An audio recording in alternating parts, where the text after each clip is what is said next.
Hello, hello. Welcome to the new year, 2025. And 2025, we're going to talk about all of 2024. Doug's going to discuss all of the 2024 health and fitness discoveries that have taken place. And we're also going to talk about those personal discoveries with health and fitness.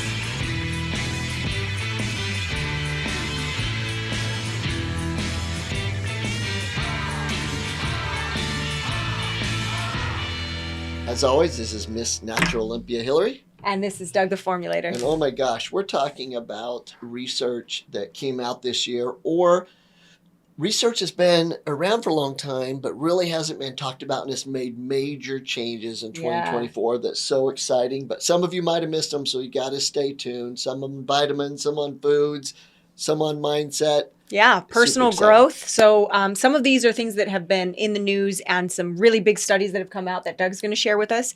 And then some of these other ones are going to be personal growth and applicable steps that we've taken this last year and to see how they've worked in our life. Absolutely. So why don't we start and talk about the one that's really just blown up, in the last probably 4 or 5 months, and that is finally the knowledge of processed foods and how damaging they are to us. Yeah. So when we talk about processed foods, we're talking about anything that is pre-packaged and completely removed from its natural self, basically. And those things that have an ingredient list that's a mile long, right? That's really the key. And it doesn't mean that we can't package foods naturally. It's just, it's not done very often now. Right. And so I think that's the key. So one of the things that we've learned in 2024 in a huge way, hopefully you've already Googled this, but was a word that most of the public didn't know about. It's called phthalates, Phthalates. And I would say that 90%, if not higher, of the people that we know, the thousands of doctors, had never heard that word. We spoke it in every big seminar, and most of them admitted, we didn't know what a phthalate was, right. Or it was something maybe we were taught one time way back in school, and we just forgot about it. And so the key is that we've asked everyone in 2024 to Google the word phthalate, and I can't tell you how many people sent back messages saying there's thousands of studies showing that these phthalates, think of them as plastics, are everywhere. Everywhere. And I think that if I'm talking about the research from 2024, it's not just about that, it's that we also found out in 2024 through blood work, Center for Disease Control, World Health Organization, that nobody, at least in America, where their blood has been drawn and tested, doesn't have these plastics and these phthalates in it. So basically, we all have chemicals that is keeping us from optimal health. Right. And they're major problems in the body. Yeah, they can disrupt almost every part of the body, right? From hormones, to sleep deprivation, to energy, it's wild how they affect us. It's wild. And I think putting it in one category is tough. And I think the biggest thing we've seen with the doctors, patients, and our clients has been, as you'd mentioned, endocrine disruptors. Yes. In other words, these are chemicals in the processed foods and a lot of other things that are damaging our hormonal balance in a way that we just don't feel right.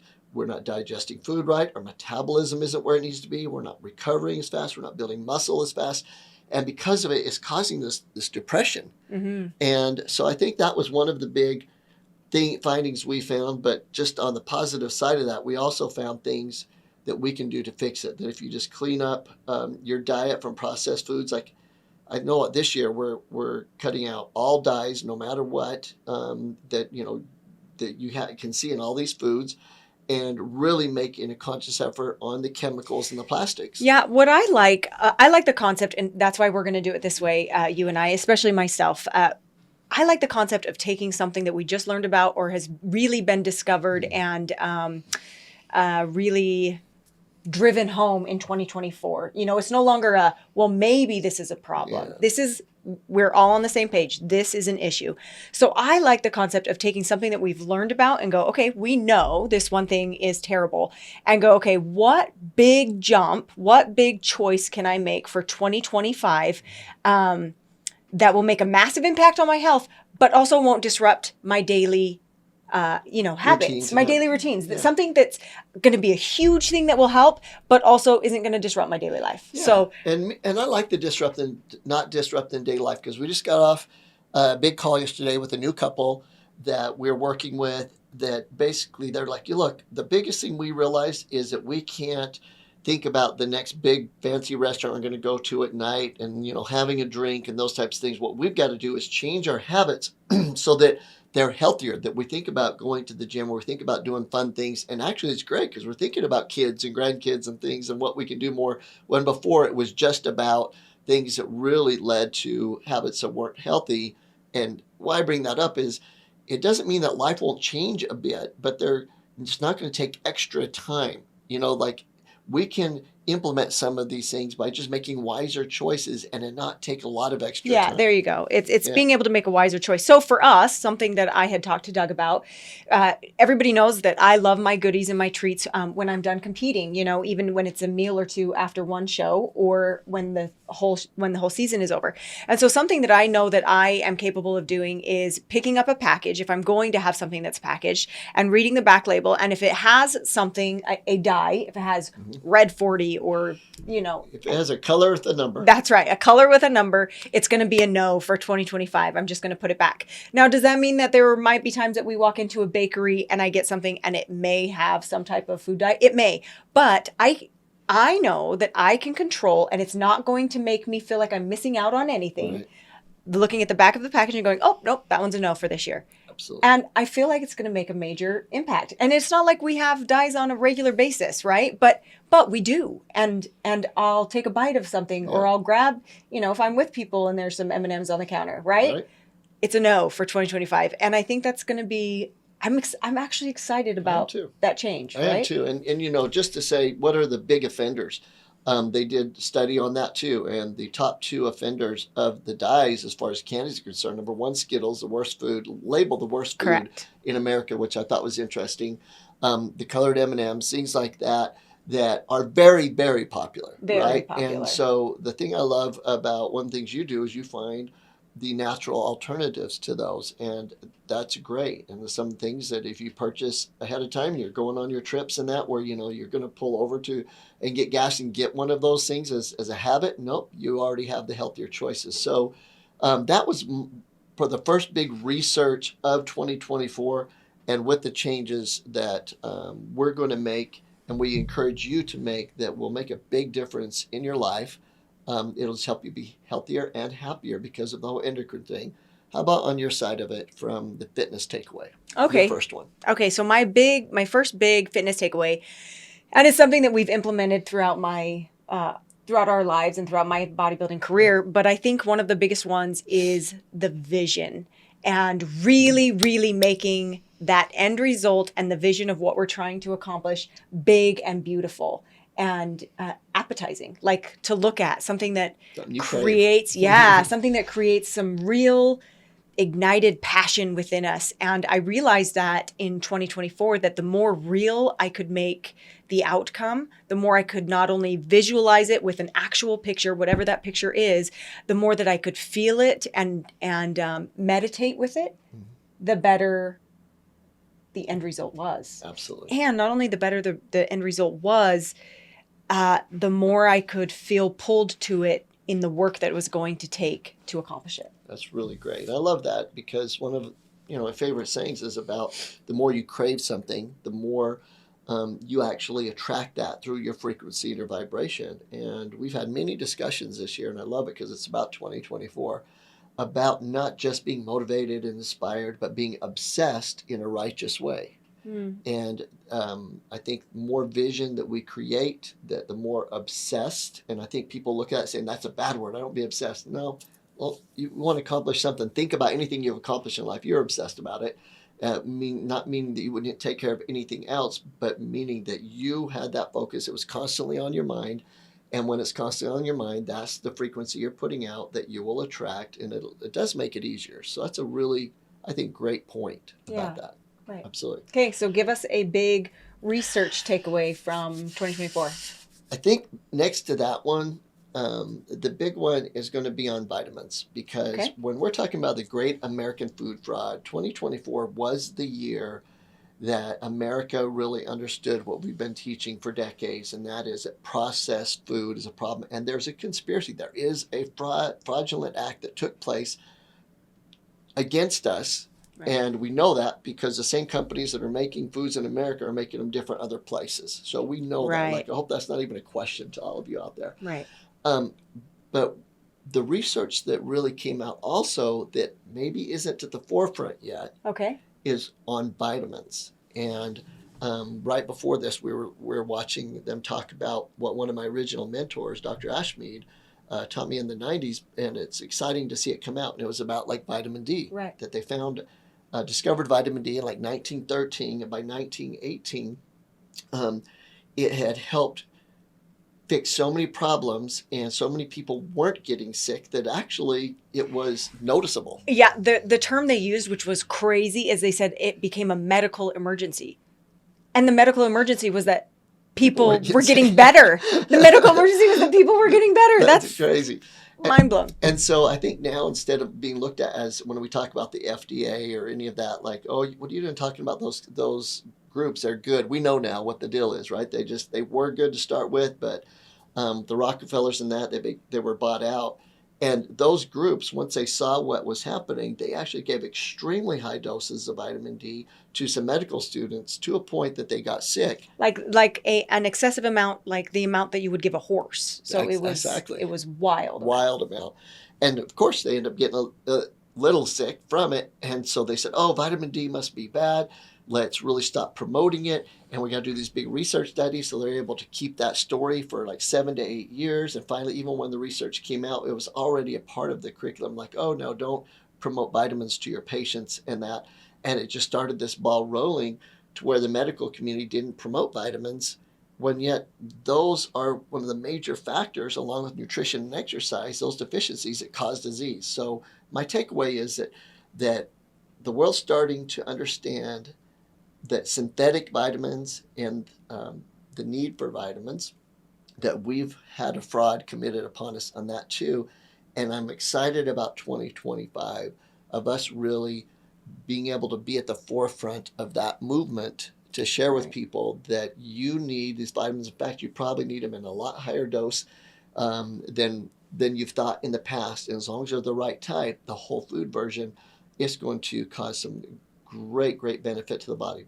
I'll end it with vitamin D. We know now that vitamin D helps to build muscle, recover from exercise. We know that it's a major factor in hormones. So we know it's a major factor in overcoming depression. Probably that's the biggest thing that we know about it, right? And so by increasing that, we're going to eliminate a lot of the problems, just like when they found vitamin D back in 1913. And so we're going to create another medical emergency. Let's do it. And how about the fitness takeaway? What was your second one? Okay, the second one kind of goes along with it. It's interesting that our acronym is focused, intense thought, right? Because I'm going to start with all of the things that go on in this little brain up here. And I think one of my big takeaways for 2024, because 2024 was a lot about overcoming some fears, or maybe not overcoming them, but stepping into things that caused fear. Okay. So I would say one thing that I learned about that is that it's about the only way that we grow, feeling something that's fearful and moving towards it or through it, or, we're never going to be able to sidestep something that scares us. We just have to step into it and roll with it and go and I think the other thing with that, so an example of that is being able to speak from stage. That was a big goal of mine, but I was also very fearful to do it. And you did it a couple giant times. And the more we did it, the more I loved it. And the thing about stepping into fear is that very quickly, okay, yeah, this is for me. And I'm willing to go through the fear and move through it. Or it's like, you know what? I stepped into it, didn't love it. I'll find something else. So that's the cool thing about that. The other thing that I think is that I really learned is that growth, when we're trying to overcome fear, isn't like this. You know what I mean? Right. It doesn't just gradually go up. That progress in trying to overcome some fearful things sometimes looks like a really intense graph. And as long as the trajectory is going up, That's what we're looking for. But there's going to be Highs and some lows, yeah. highs and there's going to be some lows. Can I say what my thoughts is on that? Love it. Because of watching what you're just saying over this last year, I think that it kind of comes down to the difference between men and women a lot, and maybe not to categorize it that far. It's just most of the time, but it could be based on personalities, Of course, right? Because yeah. we've seen it both ways. And what I'm talking about is this: is that for a lot of people, for like me, for example, in talking about the fear and doing like that, the best thing for me internally is to take it on like it's a war, right? Like it's a fight. And it energizes me to think about a fight. It's like, okay, let's go, right? I'm going to be on top of it. And for some people, the mention of a fight or a war or something like that, I don't want to be in a fight. I don't want to be in a battle, but they're still doing the same thing, but they don't call it that, right? Like many times you're just like, you know what? I'm going to step into this fear, not be scared of it, go there, and then I'm going to take care of it, and I'm going to work my way up. And it's just how you go about it. So you don't have to have an attack mode. If that's not who you are. For me, that's the way I love it. It's like, oh, we're attacking, we're going out. But I've seen this year Hilary taking it on, as you just mentioned. Like you're stepping into it. You were scared, you had the fear, but you did it anyways, and you went into it. And so that's one part of it. The second part of it is, I think that you've realized this year, more than anything, is that once you've done that, great things are going to happen, even things that you might not think are possible, or they're so big, you're like, man, I don't even know if that should have happened. I don't know if I should have won that. I don't know if I should have been the one on stage when there's so many people they could have chose, and things like that. Well, how did that door just open? And am I worthy of that?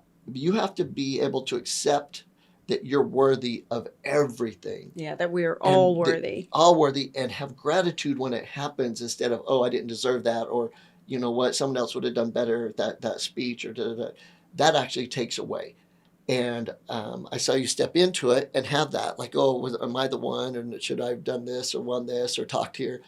But then after a little bit, okay, yeah, absolutely, I did the work, I put it out there, and that's what the universe gave me. And it might not have been a win, or it might not have been a stage that big, but whatever it gave you, accepting it.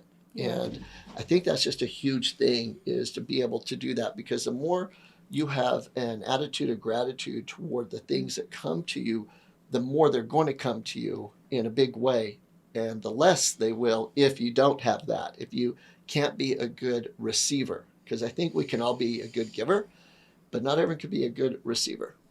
Yeah, that's really big. I think overall, with the whole mindset thing, we're going to get what we constantly focus on, right? Yep. And I feel like God will always try to do his best to provide the life that we're wanting.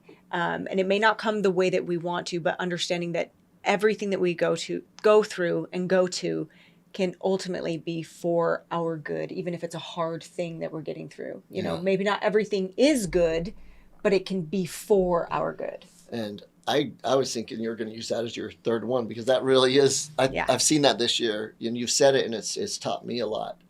As far as maybe my last one, it has a little bit to do with the processed food thing again, but it's a knowledge that we've garnered that goes back again to one of my original mentors, but his name was Kim Shahani. And what Kim Shahani taught me back in the early 90s was, he said, Doug, everything comes from the gut. He goes, we might not even know it yet, but if every single chemical, every reaction in your entire body, there's something that happens in the gut in order for that reaction to happen. Whether it's the main driver or it's actually, a co-pilot, but it's important. And we're realizing that. And in 2024, we realize that in probably the largest way. The one that most people know about, something called GLP-1. GLP-1, it came about because of Ozempic and Wegovy, or the true peptide just called semaglutide. And a lot of people are like, oh, there's this new thing we discovered. No, your gut, friendly bacteria make GLP-1, okay, this chemical that regulates these other chemicals in the body called leptin and ghrelin. Basically, the simple version is, in the gut, there's a chemical made that regulates the ability for you to say, I'm hungry, not hungry, I don't need this. You have to step away and be able to control your cravings the way you should be able to. And because of that drug, it brought on the awareness of this.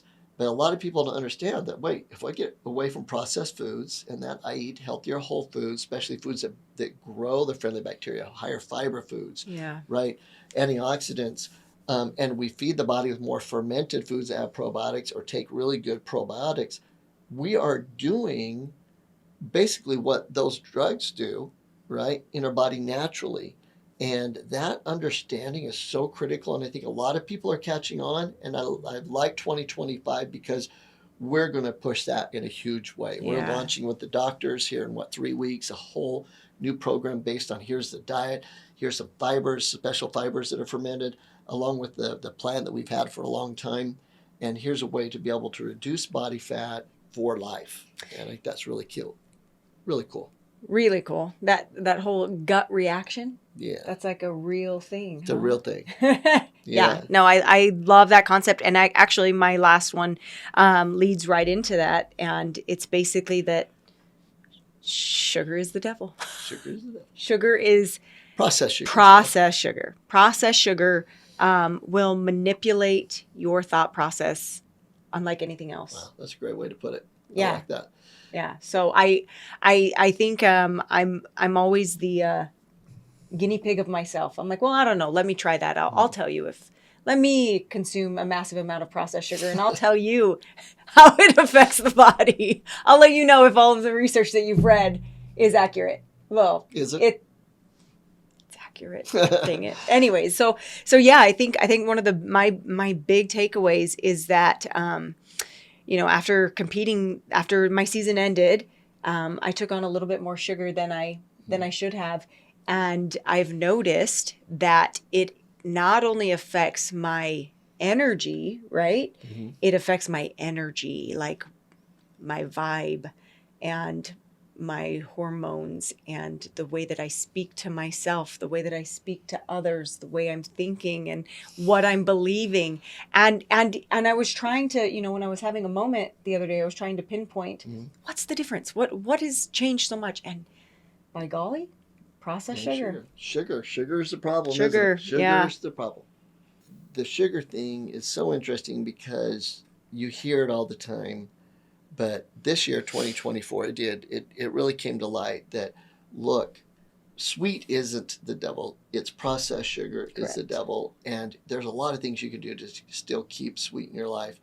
But I like how you said it rolls in from what we were just talking about, because bad bacteria, we call it pathogenic bacteria, they fight for the little parking places in our gut with the good bacteria, the friendly bacteria, the probiotics.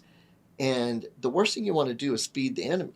Right. I always think about my dad in World War II. One of the things they did with the prisoners is barely kept them alive with food because they knew they couldn't fight as much. Mm-hmm. And this pathogenic bacteria only eat one thing, sugar. So we're feeding them, making them stronger, making it tougher for the friendly bacteria to get in, which again, make vitamins, make enzymes, make GLP-1, right? Help with the gut-brain connection, your mental state, everything. And so it's critical that we understand sugar isn't just something that puts on more fat because the body has to get rid of the sugar and it'll convert it into triglycerides and that. It actually goes much deeper than that. Much deeper. Everything in the body. So, our new Healthy Habits Tracker that people can download for free, Healthy Habits Tracker in your app store. One of the things that's been there since the beginning is you click on the 21-day challenge and it has you track sugar each day and you keep under 50 grams, which is still high. Yeah. But keep under 50 grams. If you just use the Healthy Habits Tracker for that, it's going to make a profound difference in 2025 for sure. Yeah, I love that. I definitely agree with that. And then my last thing is that consistency is king. Ooh. Consistency is king.